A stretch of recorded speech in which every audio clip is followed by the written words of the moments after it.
Play it forward, and we're going to go right to it. Allison and the crew are there. And Allison, are you there? I am here, Wizzy. How are you? Welcome, everybody. All right. Happy Friday. Happy Friday. Happy Friday. Yeah. I'm Allison. You're listening to Play It Forward on WUSB Stony Brook. So alongside of me, we have a great guest today. Alongside of me are my co-hosts and fellow advocates of Play It Forward, Kurt Hall, Taylor Solomon, Sanjana, and Serena, and a new club member, Gianna. Momentarily, we will introduce our special guest, Mallory, who's a senior here at Stony Brook and celebrating 14 months of sobriety. Yeah. All right. So let's pass the mic to Taylor for a closer look at what Play It Forward is all about. Hi all. The Play It Forward project is a nonprofit that brings awareness, education, and advocacy to the fentanyl opioid crisis and substance use disorder. On this show, we interview guests from the field of addiction, individuals in recovery, and more. We broadcast from Stony Brook's radio station every other Friday from 1 to 2. Near 2 p.m., we shout out a few harm reduction, treatment referral, and other recovery resources. If you know of any others you would like us to mention, let us know via Instagram, and I'll tell you our username in a second, so get your pens ready. Ooh. We are newly a club on campus here at Stony Brook, and we are very active on Instagram and YouTube. If you would like to support our mission or give us feedback on the show, please do, and you'll be the first one. Let us know. Our Instagram username is sbu.playitforward, and our YouTube is slightly different. You could find us at the Play It Forward Project. Every previous show ever recorded is uploaded there. Now here's Kurt, who will share a few facts about fentanyl. Fentanyl is a cheaply made, colorless, odorless, and highly potent synthetic opioid that has tainted the drug street supply today. In fact, fentanyl has been claiming the lives of approximately 200 people every day in the United States. That's one person every 11 minutes, or a commercial airliner crashing every single day. Fentanyl is 30 to 50 times stronger than heroin, and as little as 2 milligrams is enough to kill a single human being. 2 milligrams is a few grains of salt, or the amount that can fit on the nose of Abraham Lincoln on a penny. It is also the leading cause of death for ages 18 to 45. Allison? Thank you, Kurt and Taylor. I'm very excited to have Mallory reading with us today. Mallory is a senior Marine Vertebrate Biology major with minors in environmental studies and creative writing. And she's also a DJ here at WUSB. So this is really great to have you, Mallory. Welcome to Play It Forward. Thanks for being here with us. Why don't you tell our listeners a little bit about yourself? Yeah, of course. Yeah, so thank you so much, guys, for having me on the podcast. I'm really excited to be here. And yeah, I have a DJ show at WUSB. It's called Maladjusted on Sundays. Catchy, Maladjusted. Tune in. Name. So it's at 8 a.m. on Sundays if anyone ever wants to tune in. I play music and stuff.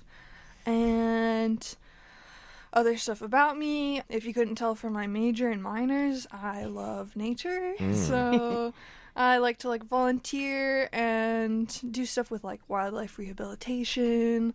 I'm looking for jobs in that field right now since I'm graduating. I also am a member of the sailing team on campus. Oh, wow. Cool. Yeah, which is really awesome. Sailing's been a big part of my life for the past 5 or 6 years, I would say. Cool. So yeah. All right, so I'm going to just because we're kind of short on time, I want to jump right into this because there is a lot to talk about, and you have a great story and a great message and everything. As Allison said in the beginning, you have 14 months sober. Congratulations. That's huge. So amazing. Thank you. And we want to hear a little bit about why you made the choice to become sober, what led to that, and maybe some of the impacts that's had or some of the challenges that you've had to navigate being a student on campus here. So yeah, take it away. Where did it all begin? Sure. Yeah. So yeah, my sober date is January 4th of 2023, which puts me at exactly 1 year, 1 month, and 19 days. Nice. So wow. Okay. I'm a little short of 2 months, right. of 14 months, but I'll be celebrating that soon. Cool. Which I'm Congrats. excited about. Thank you. And yeah, so January of last year is when I got sober. It was during winter break of my junior year here at Stony Brook, and it was a rough time for me. I guess the sort of shorter version of it was that over time throughout college I struggled to keep my drug use in check. Sort of tried to control it and manage it like healthily. It's a progressive disease, so it ramped up over time and I lost control, and it was kind of like taking over my life a bit. When did it all start? Like, how old were you when you first started Yeah. using? Yeah. I want to say like 15 Okay. when I first smoked weed.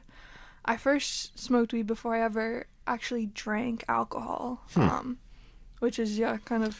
It's usually the other way around. Yeah. Usually you drink first and then... Part of my story is that my dad is also an alcoholic. Okay. So, It's in the family. so addiction runs in my family. So did you and- grow up seeing him as an alcoholic, and maybe that you were like, I don't want to... Yeah, exactly. I mean, he's been in like a 12-step program for most of my life. Wow. He's been like in and out a few times, Okay. but I definitely grew up sort of aware of it and more careful about alcohol than I would say about weed. Interesting. Okay. Especially because like you learn in like health class and stuff that like weed isn't addictive and like it's a plant. It's natural. Like how much can it really hurt me? I still like was nervous around weed at first, but really like after the first time I smoked, which was like around 420. Okay. Around, I think like when you were my- 15, yeah. Yeah, I was 15, like my freshman year of high school or something.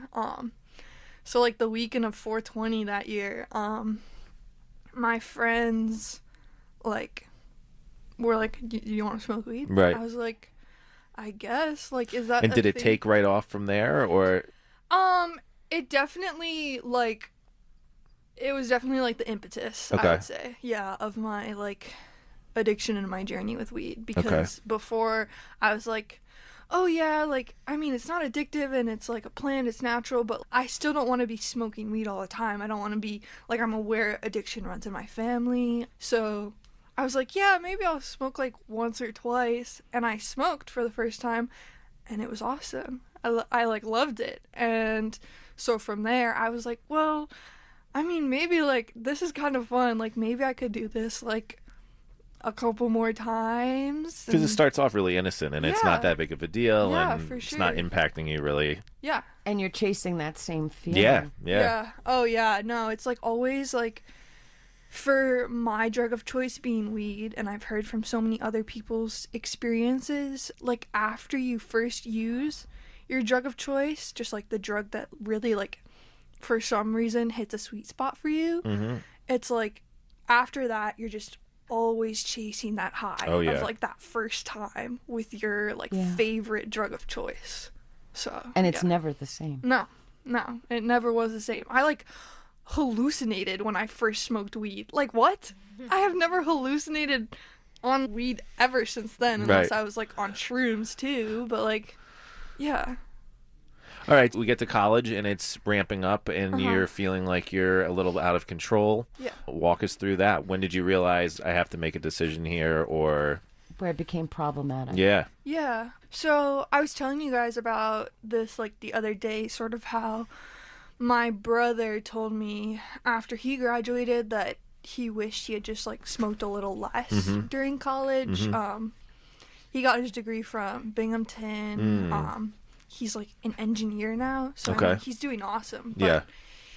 it was like COVID, and he was like, yeah, like I feel like I don't remember the things I should remember from school. Just from like his experience, I tried to go into college not smoking Right. and like staying away from that as much as I could, and it was hard. Like But no real plan. You said, I'm just Yeah. going to go and I'm going to white knuckle it. Yeah. I'm just going to not smoke. exactly, and I would like talk to my therapist at the time and be like, oh yeah, I think I'm gonna try not to smoke in college, or I'd give her like updates whenever we had like sessions, and I'd be like, yeah, like I've been smoking a little more than I wanted, and she'd be like, well, maybe you should stop, and I was like, well, okay, let's calm down. Yeah, let's Like, not I get got- too far ahead of Not ourselves. right. yeah, like I got like defensive about it, and I ended up not even seeing that therapist like after a certain point because I just like couldn't give it up.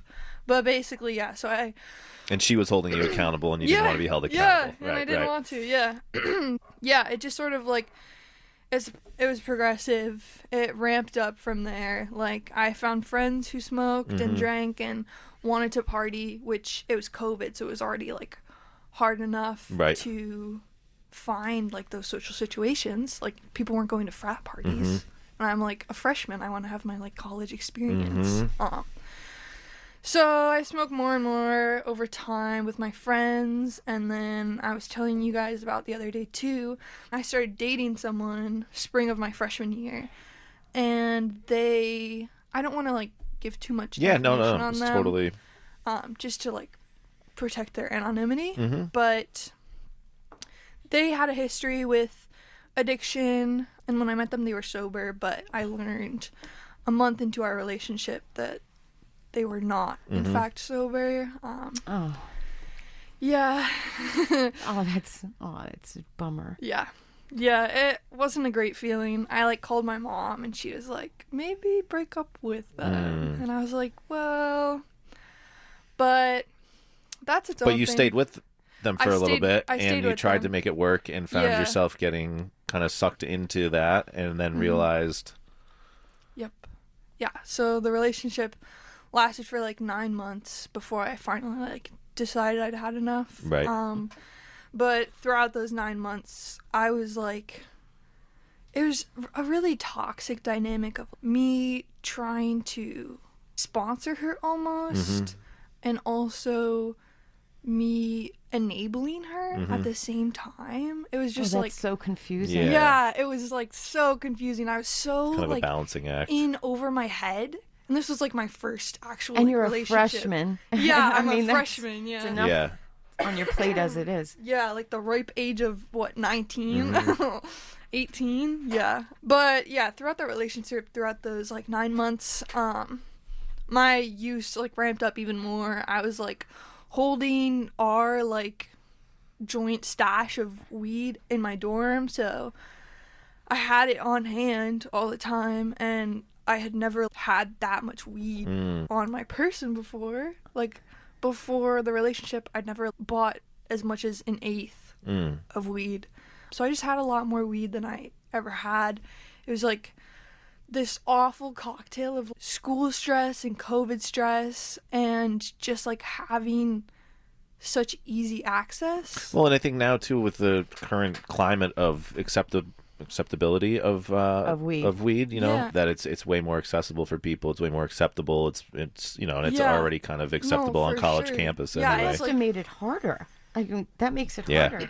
Yeah. Yeah, no, it definitely did. Like, it's way too easy to buy weed on campus. Way too easy. Which, for some people, that's great. For me at the time, that was great. But, like, when I was trying to get sober, I had to, like, go through and delete every single one of my plug's numbers and delete all of our, like, DMs and messages, delete the group chat where I used to cop from. Yeah, make sure that I got everyone because there were just so many ways I had accessed it in the That's past. a big step, though. Yeah. Yeah. Oh, yeah, for sure. Yeah. Like... Was that the turning point for you? Yeah, so, like, I guess, that... I started, like, deleting my plugs information after I got sober. Okay.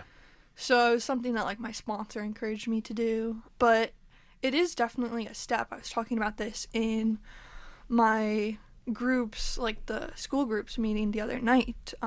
Because one of the guys in the group is trying to...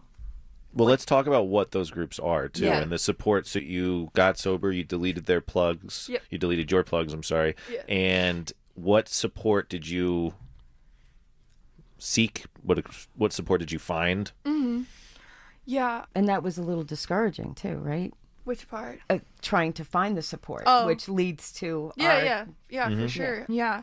It definitely is, like, really intimidating, like, first coming in and, like, having to reach out and use those support services. I have to say, my parents were, like, incredible during this whole process because, of course, my dad's in the rooms and my mom has been married to my dad for Right. the past however many years, so, like, she knows. She's been living that, Yeah, exactly. So for those who don't know or who are listening and Yeah. maybe are experiencing something, what did that look like? What did that process look like? Who did you reach out to? Sure. Like here at the school? Okay. Maybe. At Stony Yeah. Brook. Yeah. Okay.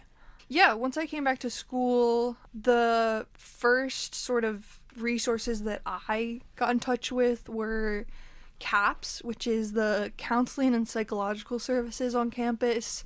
It's like free counseling for students, which is really great. That's so great. I know, yeah. Because outside of here, it's really hard to get counseling. It's like an really appointment, expensive to get. yeah. Yeah, it's really hard. No, Waiting it's like list. crazy Yeah. expensive. Yeah, so CAPS is great. I've heard like other students have had a hard time getting in, but if you do get in, they have some great counselors there. They have a counselor that specializes in addiction, which is cool. So I got into CAPS. I talked to the student support team.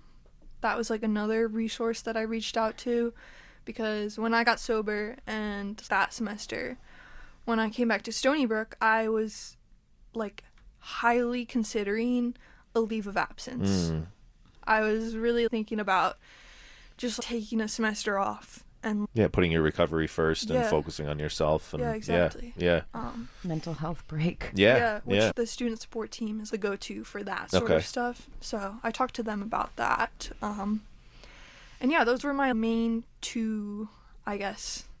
But that didn't happen. You didn't take the leave of absence. No, yeah, I didn't. Yeah, which is good. I'm glad that I didn't. My parents were encouraging me to stay in school, keep my academic flow going. They were a little bit concerned that if I did take the leave of absence, I might not come back to school. So, yeah, I stayed in school. And what did you do? I dropped my credit load a little bit. So I went down to 9 credits of classes, which is just 3 classes. So that was like a lot more manageable for me. I took classes that were like genuinely interesting for once, which To is keep like you motivated. yeah. So I took marine conservation and a sea turtle class and Cool. I think like a Nice. writing class for Nice. my minor. And then my other 3 credits to be like full time was an internship with this place on Long Island that does like sea turtle stuff. Cool. So- Awesome.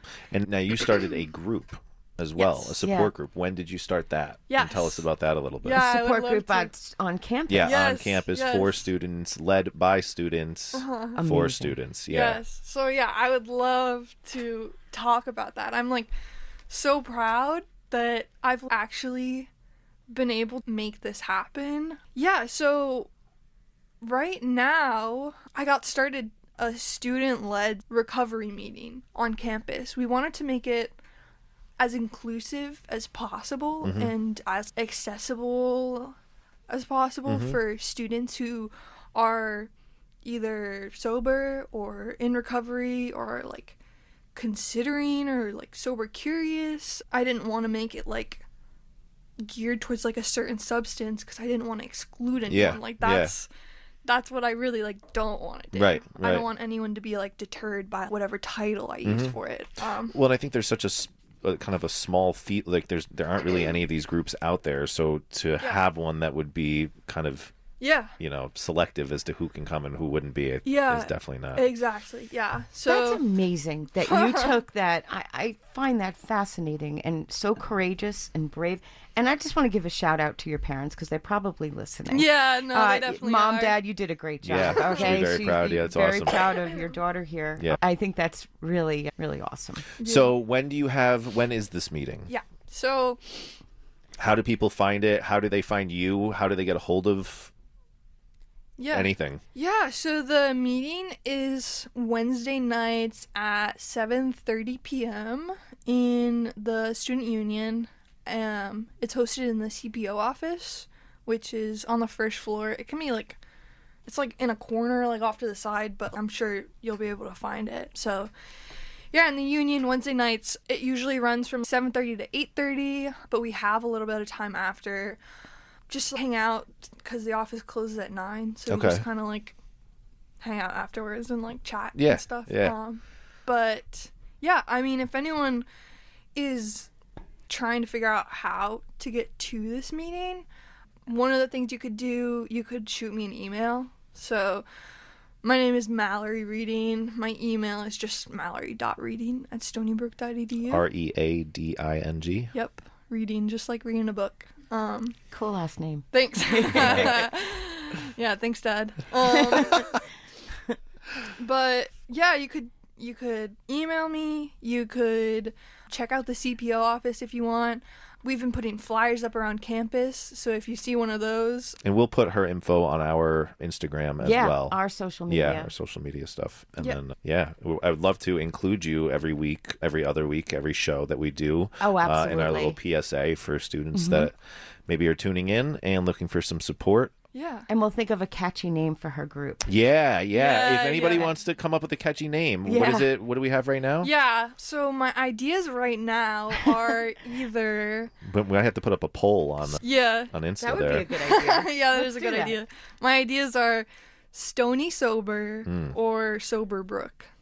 So, if Okay. anyone Both- else has any other suggestions, let me know. But I think Stober Sony or Sober Stony. Stober Sony. Stober Sony. Oh, yeah. Yeah. Stony Sober. I mean, yeah. There's I hashtagged sober college life Yeah. for you. Nice. But I think Sanjana. Yeah, let's get Sanja. I forgot that she was over there. We got all these all these computers in between us Yeah. here. Yeah. I mean, I feel like you were talking about, obviously you're talking about what it's like navigating your life in a college campus, right? So naturally being in college, you've got your social situations and things like peer pressure. Yeah. So what suggestions do you have for students who, like, invariably that's gonna end up happening? How do you sure. end up navigating something like that? Yeah. Great question. Yeah, that is a great question. Yeah, I definitely struggled with that especially like when I first was getting sober at Stony Brook on a college campus. It was something that I was really afraid about.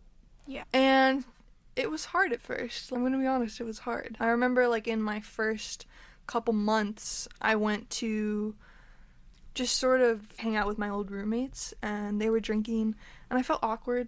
One of the things that I've learned that helps is bringing a beverage of some sort with you. Yes, I love that. Yeah, yes, yeah. I was an alcoholic, and I drink seltzer alcoholically now. Oh, yes, and me it's too. great. But it's just having that thing in your hand can really, I don't know what it does, but it like gives you some kind of power or something. I don't know. And Yeah, then because there really is like this stigma around sobriety, and especially That's like crazy. yeah, and it's not even around sobriety, just like around not drinking. Yeah. Like if you go to an event and you do drink, but somebody offers you a drink and you say no, it's like a weird thing for people, and they really get Rachel hung up on Hoffman it. had a big Yes. story about that, about a fight with a bartender who's you're not drinking. Why are you even here? Oh wow, cool.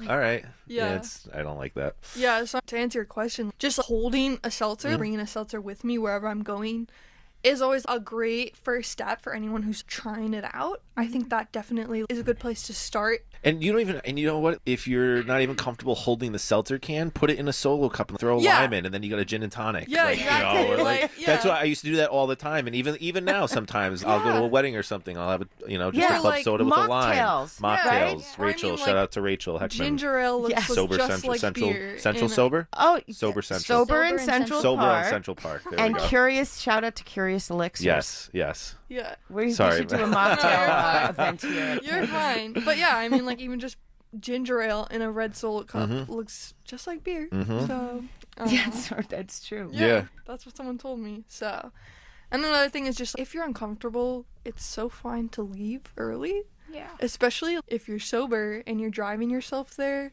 you can drive home and you can drive sober and you have that out, which I found is really nice. Yeah. Or just like calling people for support is like Going with somebody, bringing a sober friend was helpful Yeah. for me too, and someone Yeah. who supports you. yeah, Or or maybe just- not even a sober, right? Yeah, just somebody or that's someone supportive of it, like, that knows. that Yep. you're sober. Yeah, it makes a huge difference for sure. Do you have any advice for young people who are struggling with addiction and considering seeking help?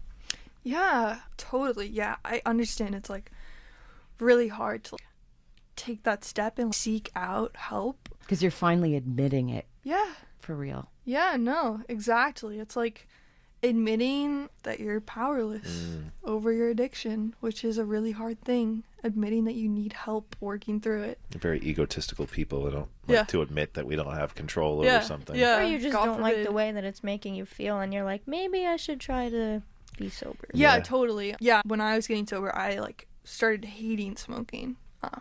So even if you're just like, if you're out there and you're like, maybe I'm smoking every night of the week, or like I'm drinking all the time. I'm not even having fun. That's so common when people are going through addiction, not even enjoying it anymore. I would say maybe if you have a friend that you trust, tell them. Or if you feel comfortable telling your parents, that can be a really great first step. It was a great first step for me. It's keeping you accountable, Yeah. too, when you share it with others or the Yeah. people close in your life. And it's also, if you tell someone, it takes the burden off your shoulders. Like, you can, Yeah. like, breathe a sigh of relief finally. Like, someone else knows and someone else can help you. And always self-educate too. Everything's so easy to look up. Yeah. Yeah. Yeah, totally. I mean, like, to find 12-step meetings around here, there's apps. You can look it up on Google and find meetings close by. They happen, like, all throughout the day and all over Long Island, all over everywhere. everywhere. Yeah. 12-step It's is everywhere. everywhere. So I think we just got to get rid of the stigma do. associated with Yeah. it. And I think that Mallory, you coming on the show today is just an amazing way to help break that stigma. Just like Absolutely. the full disclosure of your name and everything is super cool. And I know that's a little bit daunting, maybe. Yeah, no, and definitely. yeah, but It's you know, super like brave it and is, courageous. yeah, it's so necessary. Unfortunately, you know, like I hate saying Yeah. that it is, but it really is. And we Yeah. thank you for coming on. So and another being round that. of applause for Yeah, Mallory. great job, Thank you. If you want to leave, do you want to leave anybody with one last little thought? If you could tell Sure. the world one last thing. Yeah, I mean, like, just on that sort of note that you were just saying about, I guess, outing myself as a sober person. Like, ooh. But I was talking to my friend Tim. Yes, Our our friend mutual Tim. friend. Yes. Yes, Thank you, Tim, who's probably listening. That's how you Yes. got Yeah. to know each other. Yeah, Yes, that's how you thank introduced us, Tim. yeah. I was Thank you, talking Tim. to our friend Tim the other day, and he said that he tries to be like an ambassador of recovery, an ambassador of sobriety. So once you dispel that anonymity and a bit of that stigma, you're able to reach out your hand and like be a person that people feel like they can come to, someone that has Oh, a I like face and a name. I am Mallory Reading and I'm sober, and if you know me, if you don't know me, if you're struggling, I am here for you. Wow. If no one else is. Like, Done. That's a wrap. That's beautiful. We That could really end is. the You whole can't show get better right than there. that. That was Wow. nice. Yeah. You are so awesome. Totally I'm unscripted. sorry we had a shorter I show know. today. I really. so We're you gonna have you back absolutely- on. alright. Yep. I mean, she's totally going to come back Yeah, on. yeah. And she's Yeah. now in the club. Yeah. Yes, yes. I'll be back. Don't worry. Wow. Great interview. And Thank you. congratulations again. Yeah, thank you guys so much. It's been awesome. At this point, everybody knows somebody that's in recovery or addiction or has died from Affected. Yeah. Affected by the opioid crisis. Yeah. I sincerely thank everyone who supports our cause and understands how important it is for us to look out for one another and to empathize with anyone we may know who may be dealing with addiction. Yeah. Let's continue to spread awareness about the dangers of fentanyl and promote harm reduction tools like Narcan and fentanyl strips. Reach out to us via Instagram at sbu.playitforward for more recommendations. SAMHSA is one of America's health hero organizations fighting substance misuse and mental health challenges. They can be called at 1-800-662-HELP. Hope House Ministries can be reached in Port Jefferson at hhm.org or 631-928-2377. LICAD can be reached at, which is the Long Island Council on Alcoholism and Drug Dependence, for help with substance misuse and addiction concerns at 1-800-555-LICAD or licad.org. For SB students at the Center for Prevention and Outreach is here for you. They offer support and resources on mental health and substance misuse. They often give away free care packages as well as offer awards for granting workshops and trainings. Narcan is an over-the-counter medication that rapidly reverses opioid overdose. You can get these for free at LICAD and other harm reduction organizations. Fentanyl test strips are also available to test substances for fentanyl before use. These strips come in Narcan kits and they can be purchased online. It is worth it. Fentanyl is not forgiving, and it is everywhere. Now that you've heard all of this, please help inform other people. You guys can look us up on Instagram at sbu.playitforward. Now, on behalf of Play It Forward, thank you all for listening. We really hope that our message reaches everyone and someone today. And for now and always, Keep playing it forward. All right. Yeah, so we have a song to play you guys out. It was a song that I picked out for this week. One that I've had liked for a while. It's called Pressure to Party by Julia Jacklin, I believe. So Thank you so much, Mallory. Thank you for being our guest today. yeah, of course. Thanks, guys, the team. WUSB, of course, and WUSB. This is Allison of the Play It Forward Project. Tune in to our next show on March 8th, 1 p.m. Kurt will be in Texas, and we will have Thomas's Hope founder, Linda Ventura, on the show. So we have a closing song, Pressure to Party. Thank you, Mallory. Of course. You are listening to WUSB Stony Brook 90.1 and 107.3 FM. Be well, everyone, and please look out for one another. It's a wrap.